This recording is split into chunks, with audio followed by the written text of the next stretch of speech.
আমি তোমাদের সমস্ত যুবককে হাত জোর করে অনুরোধ করলাম, দোস্ত আমার, তোমরা আল্লাহর নাফরমানি ছেড়ে দাও, মোবাইলের আসক্তি ছেড়ে দাও, নারীর লোভ ছেড়ে দাও। বন্ধু, আমি যদি পারতাম তোমাদের প্রতিটা যুবককে বুকে জড়াইয়া বলতাম, আমার যদি সুযোগ হইতো তো আমি চোখের পানি ফেলে বলতাম। কেমনে বললে বুঝতা তোমরা? কেমনে বললে বুঝতা? কারো প্রতি কোনো হিংসা বিদ্বেষের কোনো দরকার নাই দোস্ত। ধাক্কা ধাক্কি ঠেলাঠেলি করার সময় নাই। দিন বাঁচানো, ইমান বাঁচানো, ইসলাম বাঁচানো, আগামী জেনারেশন।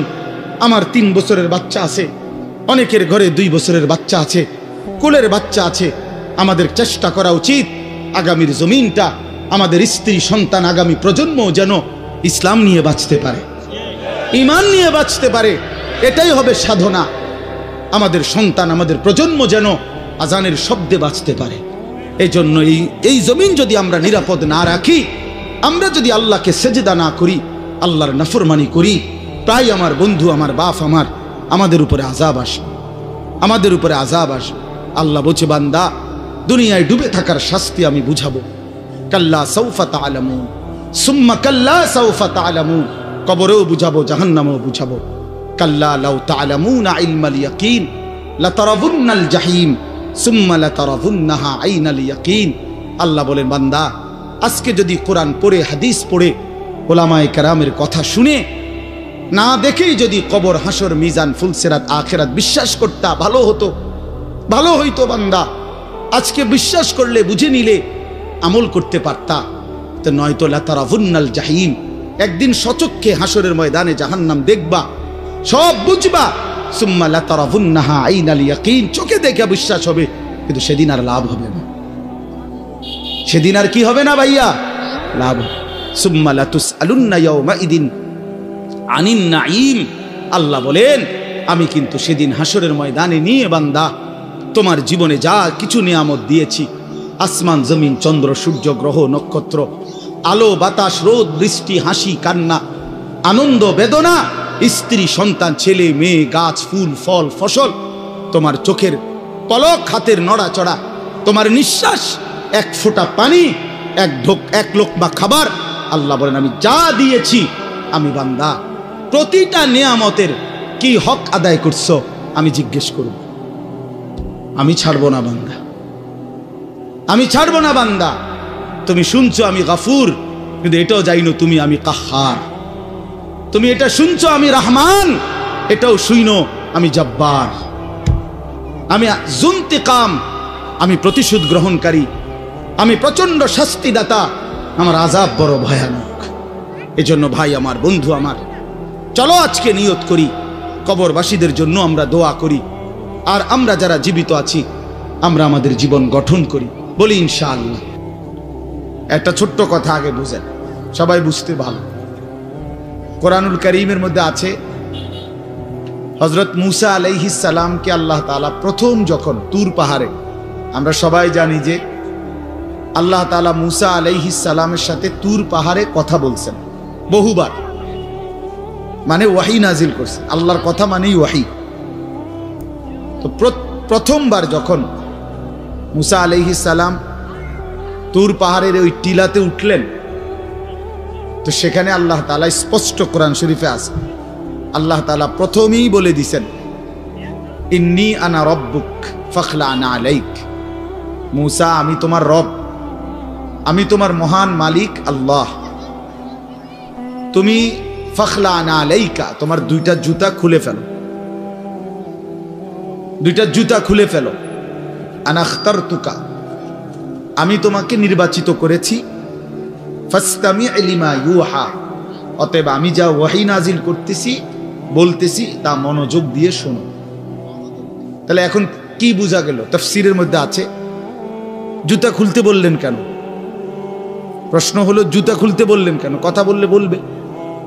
তো আল্লাহ তাআলা এটা বুঝাইছেন, মূসা, আমি রব্বুল আলামিনের কথা শুনবার আদব জুতা খুলে বসা, এই জন্য আদব শিখাইছেন, আদব শিখাইছেন। কোরআন সুন্নাহর ইলমের মধ্যে, কোরআন সুন্নাহর জ্ঞানের মধ্যে একটা জিনিস ভীষণ জরুরি, সেটা হলো আদব। দুইটা জিনিস একসাথে গঠন করতে হয়। এজন্য আমাদের মাদ্রাসাগুলোতে দুই জিনিস একসাথে পড়ায়, একটা হলো ইলম আর একটা হলো আদব। এজন্য মাদ্রাসাওয়ালারা তাদের বাচ্চাদেরকে যেমন পড়ায়, তো বাচ্চার ওযু, গোসল, চলা ফেরা, উঠা বসা, কথাবার্তা, চাল চলনের দিকেও নজর রাখে, যে ছেলেটা দাঁড়াইয়া পেশাব করে কিনা, ছেলেটা টয়লেট পেপার ব্যবহার করে কিনা, দস্তরখান বিছায়া খানা খায় কিনা, বাবা মাকে সালাম দেয় কিনা, ইত্যাদি ইত্যাদি।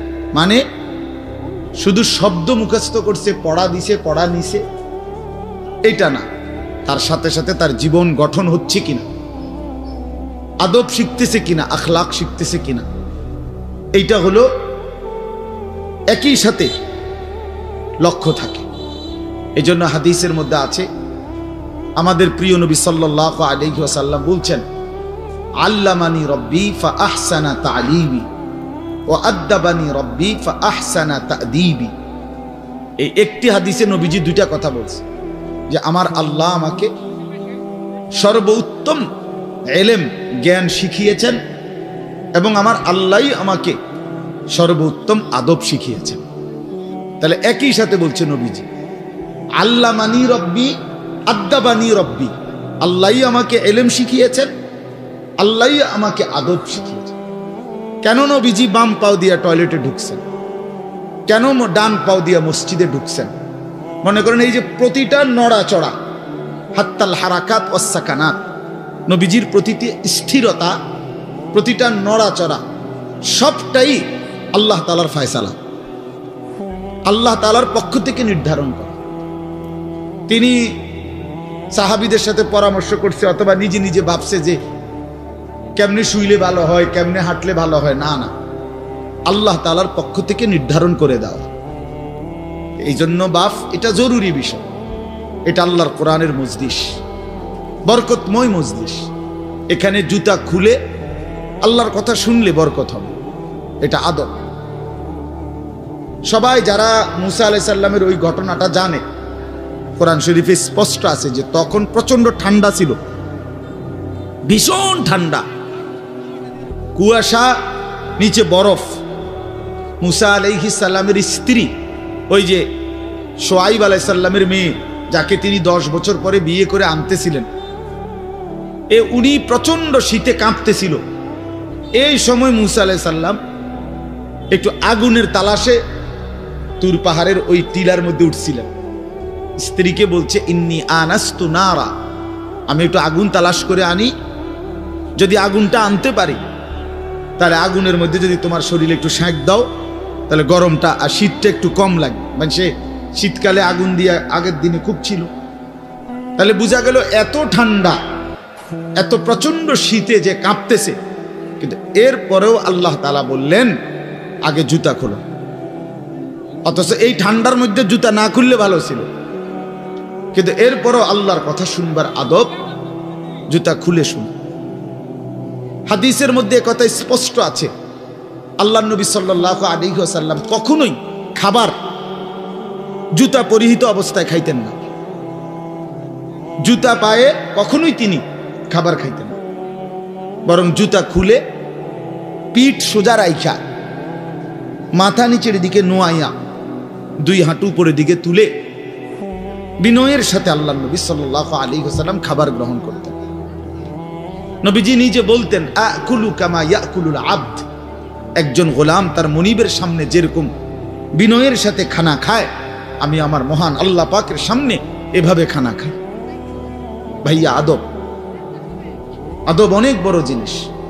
আল আদাবু খাইরুন কুল্লু, আদব পুরাটাই কল্যাণ। রাসূলুল্লাহ সাল্লাল্লাহু আলাইহি ওয়াসাল্লাম বলছেন, মা নাহালা ওয়ালিদুন ওয়ালাদাহু মিন নুহলিন মিন আদাবিন হাসান। তোমরা তো বাংলাটা বুঝলা না, জুতা যেহেতু খুলবা না ভাই, তো বাইরে চলে যাও।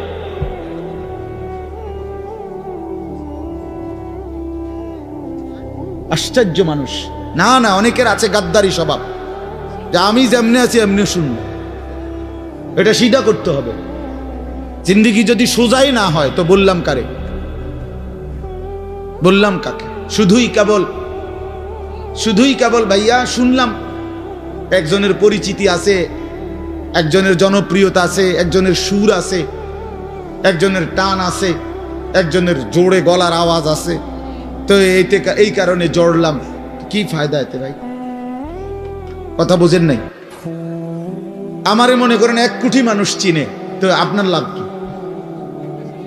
আমারে 10 কোটি মানুষ চিনে, সারা পৃথিবী চিনে, তো আমারে চিনলে তোমার লাভ কি? তুমি কি বদলাইলা এটা না দেখার বিষয়। আমি আমার জন্য কি গ্রহণ করলাম, এখানে কার জনপ্রিয়তা আছে না নাই, এটা দিয়ে কে ঘাস কাটে? জনপ্রিয়তা দিয়া হয় কি? কিচ্ছু না, কিছুই না। পৃথিবীর জনপ্রিয় অজনপ্রিয় সব মানুষই ভাত খায়, তো আর জনপ্রিয়তার আলাদা ভ্যালু কি? ঘুম যায়, পেশাব পায়খানা করে, তো আর এনে কি আহামরি কি? এটা কিচ্ছু না, এটা ধোঁকা ছাড়া আর কিচ্ছু না, ধোঁকা। এই জন্য ভাই আমি আবারও অনুরোধ করছি, তোমরা কষ্ট পাইও না, প্যান্ডেলের ভিতরে দাঁড়াইও না। আমি অনুরোধ করলাম, কমপক্ষে প্যান্ডেলের ভিতরে ভাই মাহফিলের যেই যুব সমাজরা আয়োজন করছো ভাই, তোমাদের কাছে অনুরোধ আমার, তোমরা কয়েকজন কমপক্ষে স্বেচ্ছাসেবকের দায়িত্ব পালন করো। যারাই দাঁড়িয়ে আছে তাদেরকে বসতে বলো। এটা ভালো, আজকের জন্য না, সব সময়ের জন্য। হাদিসের মধ্যে আছে হযরত জিবরাইল আলাইহিস সালাম নবীজি সাল্লাল্লাহু আলাইহি সাল্লামের কাছে, শুনতেছেন আপনারা? নবীজির কাছে যখন হযরত জিবরাইল মানুষের আকৃতিতে আসতেন, জিবরাইল আলাইহিস সালাম কখনো কখনো তার মূল আকৃতিতে অদৃশ্যভাবে ওহী নাজিল করতেন, কোরআন। আবার কখনো কখনো মানুষের সুরত ধরেও নবীজির সামনে আসতেন। হাদিসে কথা স্পষ্ট আছে যে যখনই জিবরাইল মানুষের আকৃতিতে নবীজির কাছে আসতেন, তো নবীজির সামনে এসে আদবের সাথে বসতেন।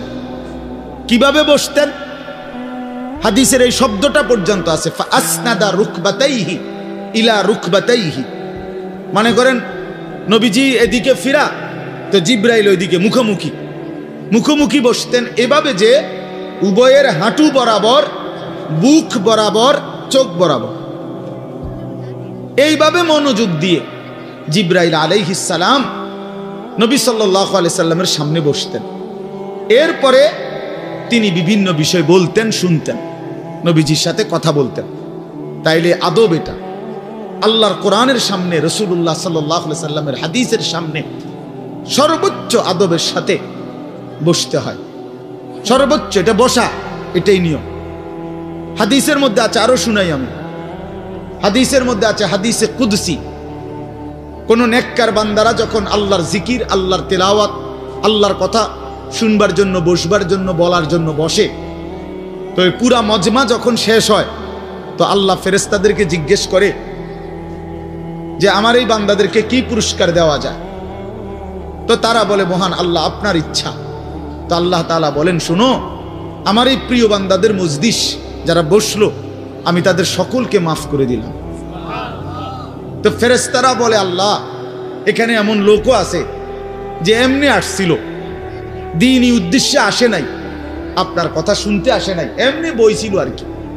ইন্নামা জাআ লিহাজাতিন, ব্যক্তিগত কোনো উদ্দেশ্যে আসছে, তাকেও মাফ করে দিবেন। তখন আল্লাহ তাআলা বলেন হাদিসে কুদসি, হুমুল কওমু লা ইয়াশকা বিহিম জালিসুহুম। এই শব্দটা বুঝাইতে চাই। আল্লাহ তাআলা তখন বলেন, আমার প্রিয় বান্দাদের মজলিস, হুমুল কওমু লা ইয়াশকা বিহিম জালিসুহুম, এমন কওম, যে কওম, আল্লাহ বলে আমার নেক বান্দাদের মজলিস এমন মজলিস যেখানে যেই বসছে আমি আল্লাহ কাউকে বঞ্চিত করি, কাউকেই বঞ্চিত করব না, বরং ফেরেশতারা শোনো, আমি সকলকেই মাফ করে দিলাম। তাহলে এইখানে কথাটা কি? যে জালিসুহুম, আমার নেক বান্দাদের সাথে যারা বসছে আমি সকলকে মাফ করে দিলাম। তাহলে বোঝা গেল বসার গুরুত্বটা আলাদা। এই এতগুলো কথা বলার পরে আর আমার পক্ষে আর কিছু বলার নাই এই বিষয়ে। কোরআন সুন্নাহর আলোকে বললাম। এরপরে কোনো বদনসিব যদি নাই বসে, তার কি করার আছে? তার কি মাথার বাড়ি দেওয়া যাবে? কথা বুঝছেন না? কাজেই এরপরে কোনো দুর্ভাগা না বসলে ঠিক আছে। ইসরাফিলের ফু যেদিন দিবে সেদিনও বহু মানুষ গাফেল থাকবে। হাদিস আছে, ইসরাফিলের ফু হবে, পৃথিবীতে ভূমিকম্প শুরু হবে, জমিন কাঁপতে শুরু করবে, আসমান ভাঙতে শুরু করবে, তখনও গাফলতের মধ্যে বহু মানুষ থাকবে। এই অবস্থাতেই মৃত্যু হবে, এই অবস্থাতেই হাসর হবে। কাজেই গাফেল থাকবেই, গাফেল থাকবেই।